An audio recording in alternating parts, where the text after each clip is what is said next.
Welcome to Inside Gaming. Jack's out today, so I'll be subbing in for Roundup, which is a show where we collect the past week's biggest video game news. The Game Awards took place on Thursday, bringing along with it a whole mess of new game announcements. So we're gonna spotlight the biggest ones and then give a quick recap of the awards so we can tally up how many winners we correctly predicted back in November. Spoiler alert.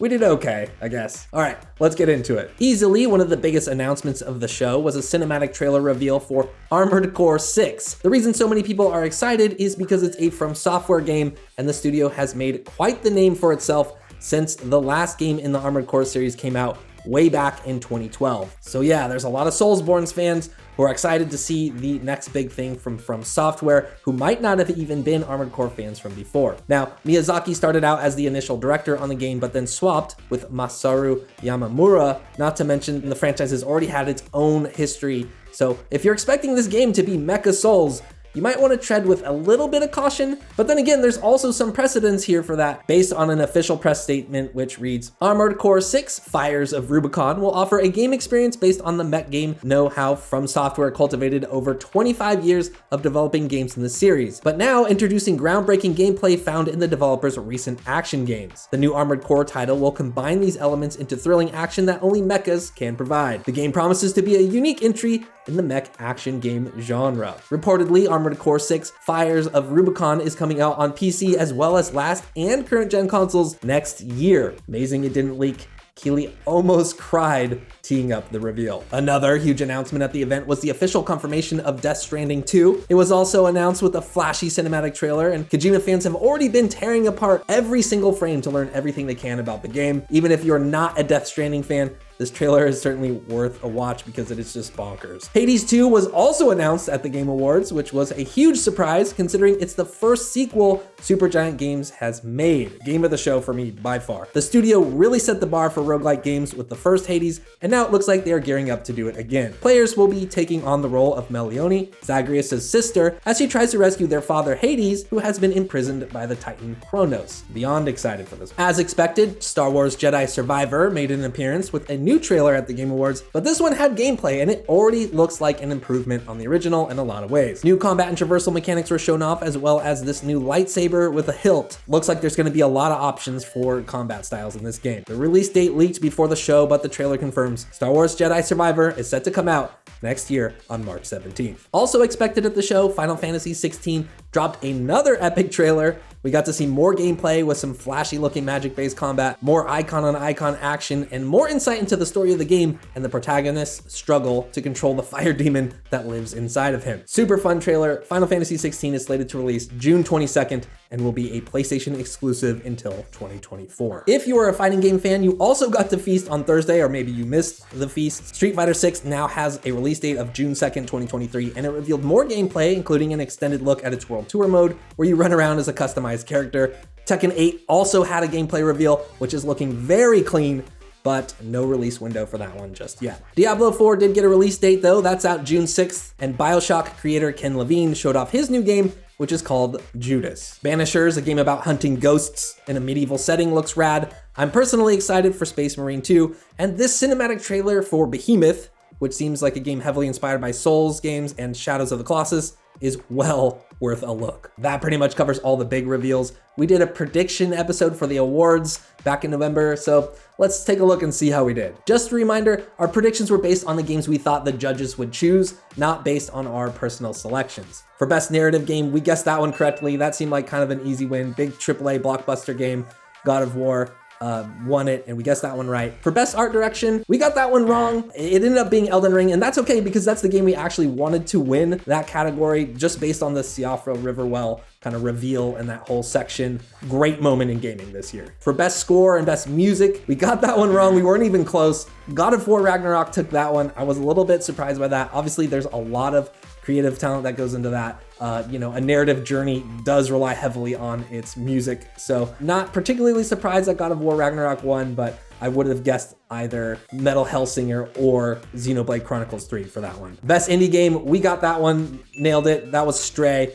that just seemed like an obvious pick since Stray made it into the Game of the Year nominees. There was some real bangers in that category, and I think Tunic got snubbed. Then finally for Game of the Year, we guessed that one right. It ended up being Elden Ring. You could have gone 50-50 on that one with God of War or Elden Ring. I think that was like a moment of catharsis, probably for a lot of people in the audience who really did love that game. To sum it all up, Keighley's award show seems to get better at least a little bit every single year that he puts it on. In true Game Awards fashion, there was still some really awkward moments and meme-worthy stuff, but there was also big reveals, an awesome orchestra performance, and game developers accepting well-deserved awards. Well, depending on your subjective bias on which games you wanted to win, but obviously all of these game developers are working hard to make these games, and they should be recognized for it. Aside from Animal absolutely crushing it on stage, the only other honorable mentions I have are for games you might have missed. One is called Replaced, and it was shown during the pre-show. It is an incredible looking 2.5D side-scrolling action-adventure game with a voxel aesthetic. Go check that trailer out. It has a very cool look. And then also Earthblade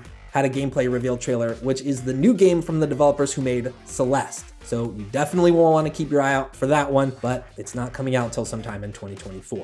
All right, we've got more stories to talk about, but first, did you hear that sound? That's the sound of another sale on Shopify, the all-in-one e-commerce platform to start, run, and grow your own business. Shopify makes it easy to sell to anyone from anywhere and is simplifying commerce for millions of businesses worldwide. So why not yours? Whether your thing is retro games or recipes for holiday nog, create an online store with Shopify to sell whatever you like and start growing your very own customer base today. Shopify has all the sales channels sorted so your business keeps growing, from an in-person point of sale system to an all-in-one e-commerce platform, even across social media platforms like TikTok, Facebook, and Instagram. And thanks to 24/7 support and free libraries full of educational content, Shopify's got you every step of the way. It's how every minute new sellers around the world make their first sale with Shopify, and you will too. I know Jack has mentioned before that his wife has a small business and they use Shopify in the back end and they really like it. And maybe you have a dream of your own to sell custom controllers or hand-painted miniatures. Whatever it is, Shopify can help. Whatever it is, Shopify can take that dream business idea and help turn it into reality and make your success possible. Sign up for a free trial at shopify.com/insidegaming, all lowercase. That's shopify.com/insidegaming to start selling online today. Shopify.com/insidegaming. All right, let's get back to the rest of the stories. Last week, we reported on some pretty big Smash drama, which included not one, but 2 official statements from Nintendo, and now there has been a number of additional updates. If you remember, the organizers for the Smash World Tour came forward with big accusations last week saying that Nintendo had forced them to shut down their championship event for 2022 and all plans to run a tournament series through all of 2023. The Smash World Tour also accused the CEO of Panda Global, an esports team running a rival and Nintendo-sanctioned tournament series called the Panda Cup, of sabotaging the Smash World Tour by strong-arming other tournament organizers into not participating. Nintendo responded pretty quickly with 2 official statements denying the accusations, but without any proof. A few days later, Panda Global finally dropped an official statement saying they had nothing to do with the Smash World Tour being canceled, but also confirmed that their CEO, Alan Bonet, did have a regrettable interaction with a major tournament organizer. The statement from Panda Global was seen as an indictment and to be too little too late, so in addition to an immense backlash from fans, the team also experienced a mass exodus of staff and top talent. This prompted Panda Global to release another statement announcing that their CEO, Alan Bonet, would be stepping down, that they are releasing all staff and personnel from their contracts for those who want to leave, and that Panda Cup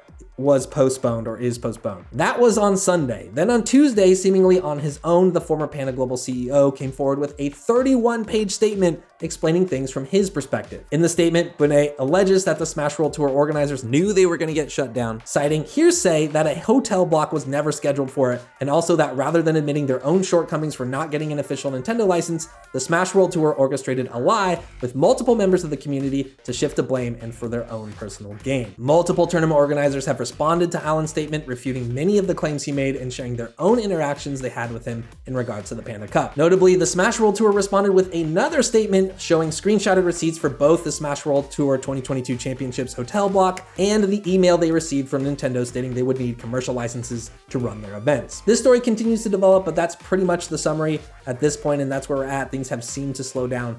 One thing is for sure, this is going to affect the Smash community going forward from here, for sure. Speaking of Nintendo, they just signed an agreement with Microsoft ensuring that Call of Duty will come to Nintendo platforms for at least the next 10 years in the event that the $68 million acquisition of Activision Blizzard gets approved. Originally, this story was going to be all about that, but there's been 2 updates since. The FTC has sued Microsoft to block the acquisition. The statements that they made, their arguments didn't seem very strong. The most recent update on that front is that they were claiming that Microsoft had told European regulators that they would not make games from the Bethesda Studios acquisition exclusive, but then they went ahead and did that. However, there's basically these rumors going around that there's emails that exist from European regulators stating that that's not true, that Microsoft never really said that, which kind of puts a hole in one of the arguments that the FTC was going to try to make, or seemingly trying to make. There's some more framing in their arguments that kind of also imply a lack of understanding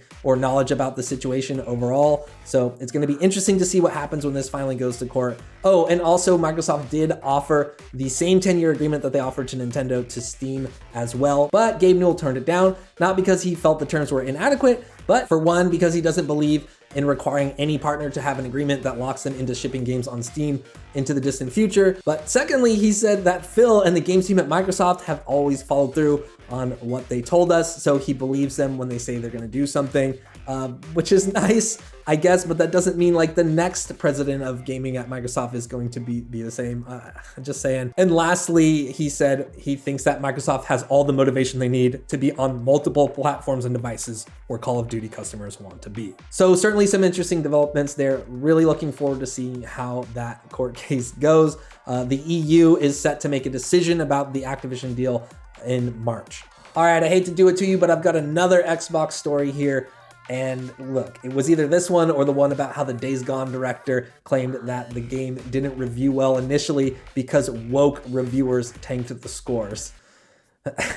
Yeah, that tweet got deleted. Anyways, we talked a lot today already about games shown at the Game Awards, but we didn't talk at all about what wasn't shown. A lot of Xbox fans were disappointed that Microsoft didn't have a better showing, or at least one major trailer at the show. Redfall is presumably out in March, and Starfield's on the way, so something from those games at least would have been nice. Not to mention that Microsoft has over 20 other studios toiling away. Anyways, Xbox Games Marketing VP Aaron Greenberg addressed concerns from frustrated fans in a tweet saying, "We have a lot planned to show and share about an incredibly exciting year ahead for 2023.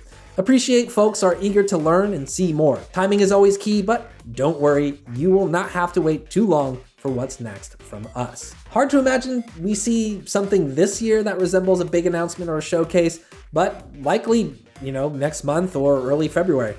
Could happen. All right, and for the last story today, Fortnite is looking absolutely wild now. A recent update to Unreal 5.1, the well-known and widely used game engine, has allowed Epic to show off a bunch of new tricks. Luke Plunkett over on Kotaku has a good breakdown of what's new and even curated some comparison videos. You can see this information on the official Fortnite blog as well, but in short, the update brings a bunch of fancy new Unreal features into play, including Nanite, which provides highly detailed architectural geometry, Lumen, where reflections provide high-quality ray-traced reflections on glossy materials and water without the extra hardware resources that you would usually associate with that, virtual maps, which allow for highly detailed shadowing, and temporal super resolution, or TSR, which allows for high-quality visuals at a high frame rate. I think of this as FSR, basically, is my understanding of it. YouTuber RX580 has a video showing off the new features at max settings, and it's pretty stunning. I mean, even for Fortnite, this just looks incredible. According to Epic, thanks to Nanite, individual trees now have around 300,000 polygons,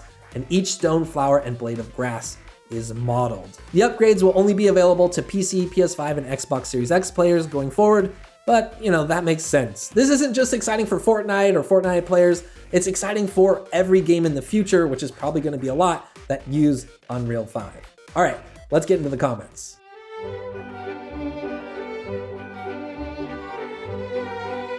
Today's comment is a reference to the beloved coming soon section that we do at the end of every episode. Choppin13St said, "How on earth did you forgot to mention the most important game that is coming up next week? Dwarf Fortress. I mean, it's a game that influenced the biggest games in the industry. It should have its own feature section." And you know what? You're right.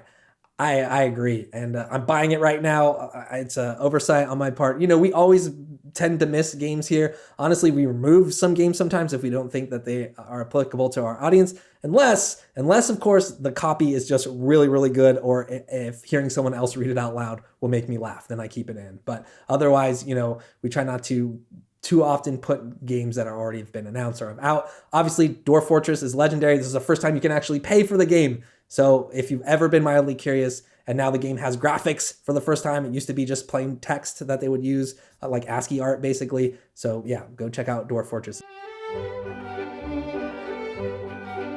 All right, let's take a look at all the games coming out this week. Wavetale, surf the waters of a submerged city, unravel the past, save the islanders from mysterious sea monsters, and discover secrets hidden under the surface. Wavetale comes to PC, PS5, Xbox Series X, PS4, Xbox One, and Switch December 12th. Gris. Gris is a hopeful young girl lost in her own world, dealing with a painful experience in her life. Her journey through sorrow is manifested in her dress, which grants new abilities to better navigate her fated reality. Gris is coming to PS5 and Xbox Series X on December 13th. Neon White is a single-player speedrunning FPS where you can sacrifice your guns for godlike parkour moves. Wait, I did that wrong. It should be more like Neon White. Neon White. Neon White is coming to PS5 and PS4 December 13th. Crisis Core Final Fantasy VII Reunion is a remaster of Crisis Core featuring updated graphics, combat systems, and soundtrack. Follow the tale of soldier operative Zack Fair as he discovers the secrets of Shinra's dark experiments. Crisis Core Final Fantasy VII Reunion is out on PC, PS5, Xbox Series X, PS4, and Switch on December 13th. From the mind of Justin Roiland comes High on Life. Humanity is being threatened by an alien cartel who wants to use them as drugs. It's up to you to rescue and partner with charismatic talking guns, take down Garmantuous and his gang, and save the world. High on Life comes to PC, Xbox Series X, and Xbox One December 13th. The Witcher 3 Next Gen Update. As war rages on throughout the Northern Realms, you take on the greatest contract of your life, tracking down the Child of Prophecy, a living weapon that can alter the shape of the world. The Next Gen Update for The Witcher 3 comes out to PS5 and Xbox Series X on December 14th. I believe the PC will be getting the patch then as well. Lil Gator Game. Embark on an adorable adventure. Discover new friends and uncover everything the island has to offer. Climb, swim, glide, and slide your way into the hearts of the many different characters you meet on your travels. Don't worry, Jack, we caught that Embark. They're not gonna slide one past us. Lil Gator Game comes to Switch and PC on December 14th. Aka, find inner peace in a small open world game. On these carefully handcrafted islands, you can take a nap on a giant monster, feed baby dragons, take care of the fauna and flora. But demons from your past might come back to remind you what you want to forget. Aka comes to Switch on December 15th. Blacktail, forge the legend of Baba Yaga, a girl accused of witchcraft and expelled from her home. Live out the origins of the Slavic myth in this one-of-a-kind blend of intense archery combat and dark storytelling set in a vibrant fairy tale world. Blacktail comes to PS5, Xbox Series X, and PC on December 15th. The Crack Pet Show, okay? The Crack Pet Show is an action-packed roguelite shoot-'em-up about mutated animals that fight in a bizarre TV show.